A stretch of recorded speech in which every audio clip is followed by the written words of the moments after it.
I have finally snared him. Last year, I said, please, at Politicon, please come on the show. And what happened, Travis? What happened? He gave you a burner phone number. I think he did. I think he did. Yeah. And then Malcolm Nance has been sweet talking him for a year. I know. Getting him lined up. Yeah. Easing him into what it's like to be a guest on Stephanie Miller. And then he gave me the wrong number again this year as a prank. But then he did correct it. He's like, no, I'm just kidding. It's not the last 4 digits, not 1,000. And then he, like an elusive little minx that he is, he tweeted yesterday, where's my call from Stephanie Miller? So passive-aggressive. Okay, politics, journalism professor, political contributor at MSNBC, politics editor for The Root. You know him. You love him. Rockstar cheers for Dr. Jason Johnson, the aforementioned little minx. Hello. I've got to say that on, like, my Hinge profile or anything else, I've got to put, like, I left Stephanie Miller on read. Like, that's going to be in my profile. I was like, I don't think your number's 8675309. Wait. No. But I'm sure you called a couple of times. I That's did. Great rhythm. That's funny. Great You're rhythm. funny. What's up, Doc? Good to talk to you finally. Yes, it is fantastic, and I just want the audience to know I am a huge fan, and I was not intending to shade Stephanie Miller, but she did tackle me in the middle of Politicon, and once I realized it wasn't a cop, I felt okay. I ran directly toward you at top speed. Yes. Anyway, yeah, it was wow, what a Politicon, right? Yes. It was a very, very unique experience, and I got to say, did you guys have a chance to really, like, go down Broadway? I did not. It was fascinating. It was like, I felt like the uniform for white people in Broadway in Nashville is skinny jeans, windbreakers, and beat-up college football hats. I felt like I was on the set of a reality show from Spike TV in the early 90s. It was amazing. The last time I was there, I liked it because I was like, are all these people drunk at 10 a.m.? Right. This is my kind of town. Yeah. Yeah. Yeah. Anyway, so, all right, well, happy impeachment. This is very exciting. Yes. I'm thrilled. Yeah. I'm thrilled. Me too. We have begun. Jason, actually, I wanted to get your take on the debate we've been having all morning. And I think Rick Wilson said this on MSNBC a couple nights ago, is I keep saying this to people, stop jumping 12 steps ahead. I understand it's not likely the Senate will convict him, but if the numbers keep going the way they're going, and Mitch McConnell's rating is down to 18% in Kentucky. Right. And more damning stuff comes out, and the numbers keep going the way they're going. I wouldn't rule it out entirely, would you? Yeah. Mitch's numbers are down there with sort of like dandruff and ringworms. So he's unpopular nationally. And ringworms with dandruff, even lower exactly. than that. Ringworms with dandruff, which are even worse. Can't really comb them. This is what I tell people to recognize. One, after yesterday's vote, and I know there was a lot of people on the air who were like, oh, this is a solemn vote. No, I was thrilled. I don't drink, but I was still popping bottles. Like, I was that excited that the Democrats are finally sort of asserting control and saying, hey, we should, hold the president accountable. And Stephanie, I'm one of those people who, like you, I think right now, if you put a gun to my head, tied me to the railroad tracks, and, saying, here I come to save the day, I think you've got 6 or 7 Republicans who would be willing to vote for removal. Yeah. I think you've got 6 or 7, not enough where it's really a scare, right? You're not going to get 16 or 17 where Trump is really starting to worry. But I think you've got 6 or 7, maybe in some purple states, maybe some very strong Republicans who know that they don't have to run again until 2022 or something else like that, who will be willing to make a statement. He has become so unpopular, and he's not letting them do their jobs. Jason, is it, what's the word I'm looking for, legal for Donald Trump to bribe some Republican senators to stick with him on impeachment while trying to get out of the Ukrainian bribery scandal? Yeah, Donald Trump is like the guy who, like, just got his case dismissed and walks out the courthouse and is like, yo, got some rocks for you. What's like I'm gonna shoot someone else. Right, exactly. Like, he's the guy who's still selling drugs when he's on parole. It's not legal. If there were sort of documented quid pro quo, which apparently is very easy to get on this individual, but it's certainly impeachable. I mean, and here's the thing. Presidents all the time assert influence over Congress. They can say, hey, look, I'm not going to visit your district if you don't vote for this bill. I mean, that's part of negotiation. But when the Senate has to take on the responsibility of voting on whether or not the president is responsible for violating his oath of office, no, you shouldn't be offering them deals. And we'll see if that ends up playing a role when the Senate finally votes. Well, yeah, exactly. Every day you're like, is that another account of obstruction? I think so. Let me ask Maya Wiley or Joe Weinbanks. Right. So at my OMFG, what am I doing at this dinner before you thieved Ellie Mustel away to go to your Halloween thing or whatever. Crazy haunted house. It was yeah. amazing. But I'm just sitting there with Maya Wiley and Jill Wine-Banks and, just the best legal minds in America talking about this whole, I feel like Democrats have learned their lesson because Maya and they were talking, and Jill were talking about, they were screaming at the TV during the Corey Lewandowski thing. Yes. So it seems like, because I heard Schiff yesterday on Rachel, I don't know if you saw it, but that they are having I don't know what's his name. I don't know if it's the same guy, but the actual prosecutor do the questioning, right? Which I think, we've learned from that. And I know Jill was saying, like, the Mueller thing, like, why didn't they pre-interview him? Why didn't his staff give a heads up that, he wasn't as sharp as he used to be or whatever? You know what I mean? But I guess suffice to say, I think they've learned their lessons, and I think, as you just said, I think they're going about this perfectly. Do you? Yeah, I mean, there's a bit of a learning curve. Everybody expected Mueller to do something that he was never going to do, right? I mean, the guy made it abundantly clear. I am not trying to break the wall. I am not trying to break the reels. And when everybody was like, oh, it's Mueller time. Like, here's the thing, and I'm sure you've heard this from lawyers. You don't have the high conviction rate that Mueller has had throughout his career if you're a risk taker.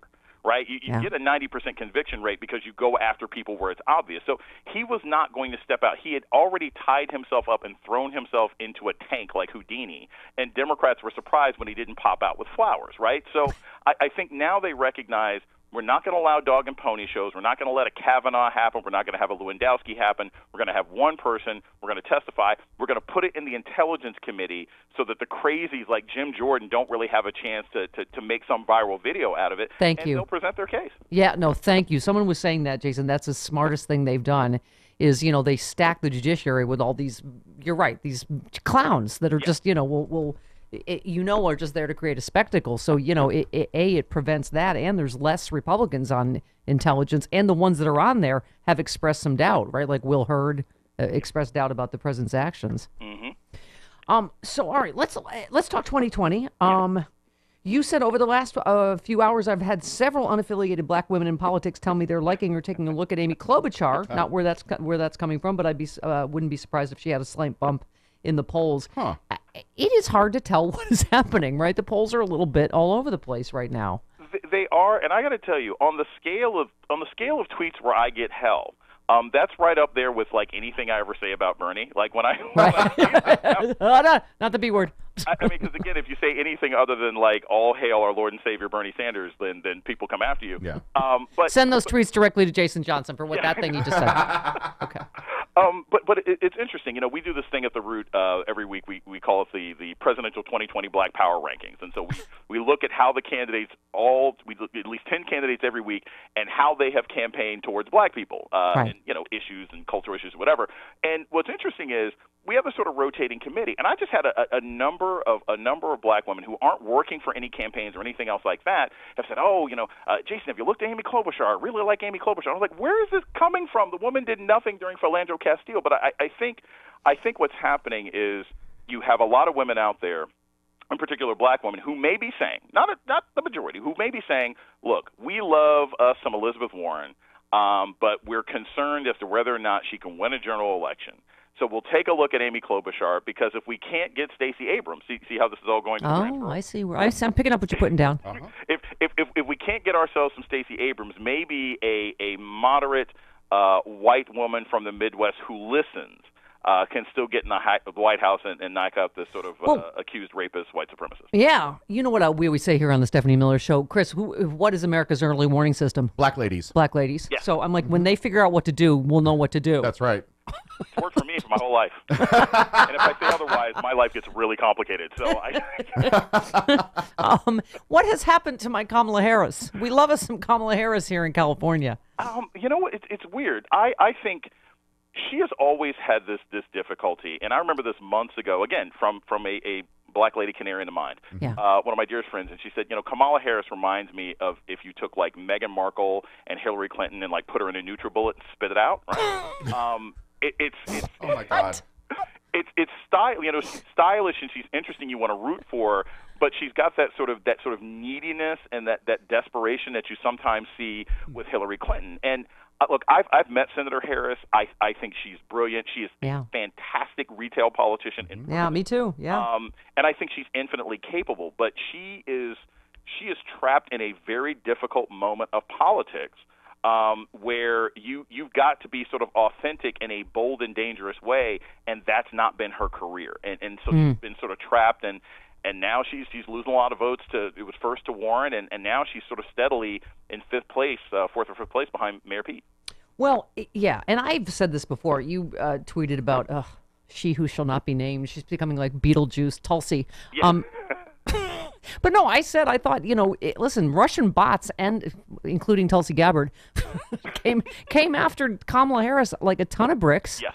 And I thought in a very unfair way. Mm-hmm. And that's we had one of these callers, Jason, these paid callers that, black people are going to stay home this year. Kamala's a cop. It's all these Russian talking points to divide racially again, like they did in 2016, right? And here's the thing. It's so disingenuous. It's so disingenuous. Look, if you look at Harris's record, she's no different than any other politician who's been in her position who had to do criminal justice. There's some good things that she did. There's some bad things that she did. But I think that she was damaged also by, I think, really poor press coverage. Yeah. And the truth of the matter is, like, rather than looking at Harris as, hey, I'm a qualified candidate and I'm a senator and I'm a former prosecutor and I'm charismatic and I have this, that, and the other, you had a lot of press coverage who were like, is she the Black Obama? Is she kind of like Obama? Is she Obama-like? No, the woman's nothing like Barack Obama. She has a completely different life, a completely different background, a completely different set of skills. You can't keep, looking for another Obama is like looking for another Jordan. You're not going to find him. You're going to find a slightly balding version of LeBron, and that's what you're going to have to work with. And so I always felt like she didn't necessarily get a fair shake. Yeah. And I also felt, and this is a key argument I used to have on the air all the time, Senator Harris was never running to be VP. She was running for the darn nomination. Yeah. And I think there was also a tendency for people to say, well, let her just sort of go out here and perform for a while because then she'll get picked up by Biden. And I don't think that's going to happen. I never thought it was going to happen. Yeah. Well, I mean, certainly the rumor would be Stacey Abrams.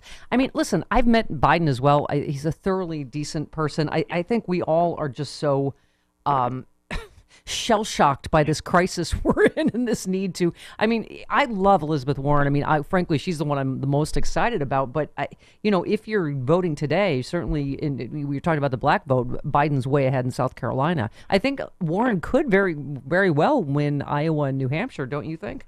So I think right now we're looking at a three-way split. Right, I think Warren. If you throw your money down right now, if you're at the craps table, you're at the money table now. Warren wins Iowa, Bernie wins New Hampshire, right. Biden blows them all the way in South Carolina, and then there's a mad scrum for Super Tuesday. Mm-hmm. Yeah. I don't think Mayor Pete wins any of them, but the guy is clocking $25 million a quarter, and so Mayor Pete is going to stay in at least until Super Tuesday. So that's who I see as sort of being the top four right now, and the question is going to be how much does Warren win by in Iowa or Bernie win by in New Hampshire? Because if they only win by 2 or 3%, and then Biden blows them out of the water in South Carolina, he's going to march through to the nomination. Yeah, yep. I loved your tweet. Tulsi Gabbard fails to qualify for key Iowa campaign event. You said equally shocking, Jason Johnson fails to qualify for the 2020 NFL draft.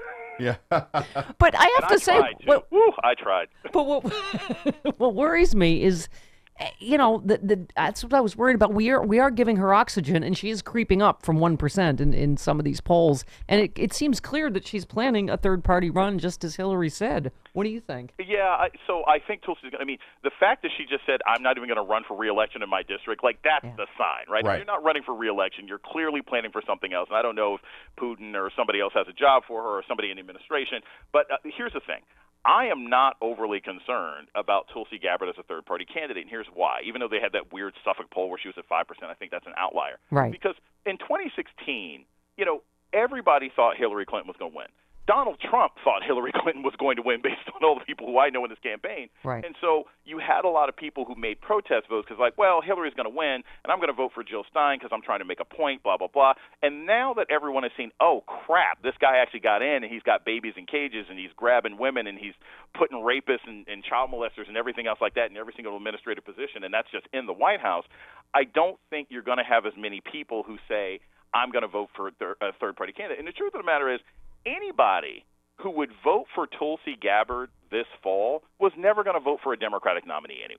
Yeah, yep. So I don't think she's going to be that much of a spoiler. All right. Dr. Jason Johnson, you are a delight. I thought for our first time this was really quite fantastic. Don't change. Thank you. I don't hear that often, so I appreciate it. Don't change your number.